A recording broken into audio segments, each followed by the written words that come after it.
warahmatullahi wabarakatuh. Apa kabar siswa-siswa Ibu di rumah? Ibu harap kita semua dalam keadaan sehat ya, sehingga kita bisa belajar untuk materi kita hari ini. Nah, ketemu lagi dengan saya Ibu Fitri. Materi apa yang akan kita pelajari hari ini? Hari ini, sebelum Ibu memberitahukan materi yang akan kita pelajari, Ibu ingin kalian melihat gambar seperti ini. Ada gambar jalan tol, gambar infrastruktur pembangunan, gambar bantuan pemerintah, atau berita-berita mengenai APBN. Nah, dari gambar tersebut, sudah tahu ya kira-kira kita akan belajar apa? Betul sekali, kita akan belajar mengenai APBN. Apa ya itu APBN?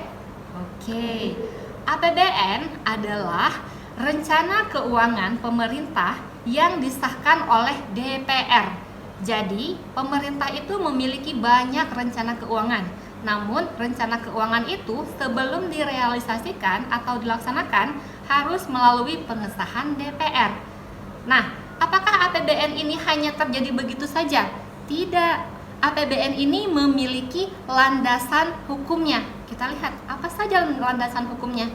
Landasan hukum yang pertama itu adalah pasal 23 Undang-Undang tahun 1945, di mana pada saat itu undang-undang tersebut juga mengalami reformasi keuangan negara yang kemudian melahirkan 3 undang-undang tentang keuangan negara lagi. Nah, 3 undang-undang yang lahir ini kemudian akan menjadi dasar juga pada pembentukan APBN yang akan dilaksanakan oleh pemerintah. Apa saja undang-undang yang lahir ini? Yang pertama ada Undang-Undang Nomor 17 Tahun 2003 tentang Keuangan Negara.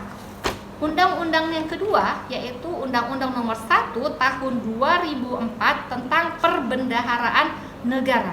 Kemudian undang-undang yang ketiga adalah Undang-Undang Tahun 2004 tentang Pemeriksaan, Pengelolaan, dan Tanggung Jawab Keuangan Negara. Oke, setelah kita tahu mengenai landasan dari APBN, sekarang kita lihat tujuan APBN. APBN ini sebenarnya memiliki tujuan atau enggak sih? Nah, kita lihat APBN ini jelas memiliki banyak tujuan yang berguna untuk masyarakat kita. Apa saja tujuannya? Yang pertama, untuk stabilisasi penerimaan negara. Jadi APBN itu bisa menstabilkan penerimaan-penerimaan yang ada pada negara kita. Yang kedua, tujuan APBN adalah pedoman pendapatan dan pengeluaran negara. Jadi, APBN yang disusun tahun ini itu bisa menjadi pedoman untuk tahun selanjutnya. Atau ketika APBN yang disusun tahun ini itu sudah ada pedoman di tahun sebelumnya. Tujuan APBN yang ketiga yaitu untuk mengatur pembelanjaan negara. Kita tahu ya, pengeluaran negara itu sangat banyak. Nah, dari pengeluaran yang banyak tersebut diaturlah anggaran-anggaran tadi. Oke, itu tujuan dari APBN. Selanjutnya, setelah kita mempelajari tujuan APBN, kita juga akan mempelajari fungsi dari APBN. Apa saja ya fungsi dari APBN? Kita lihat. Yang pertama, fungsi APBN itu adalah sebagai stabilisasi. Apa itu stabilisasi? Stabilisasi adalah mengendalikan perekonomian. Nah, mengendalikan perekonomian itu seperti apa? Jadi, banyak sekali hal-hal dalam perekonomian ini yang memiliki masalah. Nah, karena itu APBN bisa mengendalikan perekonomian agar semua kebutuhan itu tercukupi. Fungsi APBN yang kedua itu sebagai regulasi. Apa itu regulasi?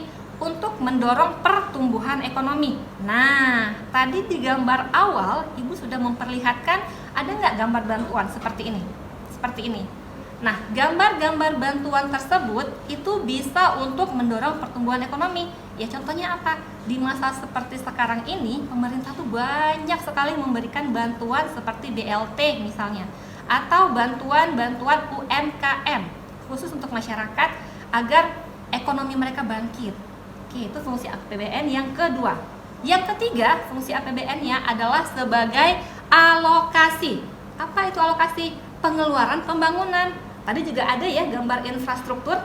Nah, infrastruktur tadi itu pengeluarannya itu sudah disusun melalui APBN yang disebut sebagai fungsi alokasi.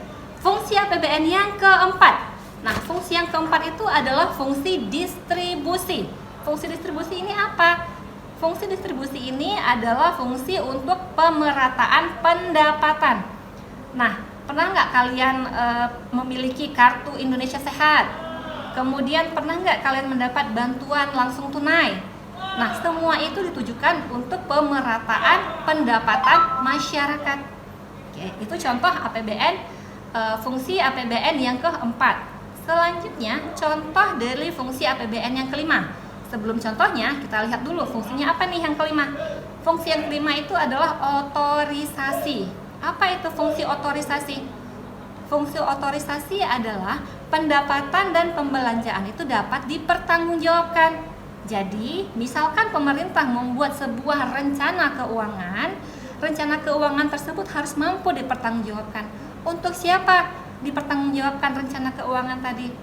Dipertanggungjawabkan ya untuk masyarakat luas. Jadi masyarakat tahu uang yang selama ini ada untuk negara itu dipergunakan untuk apa.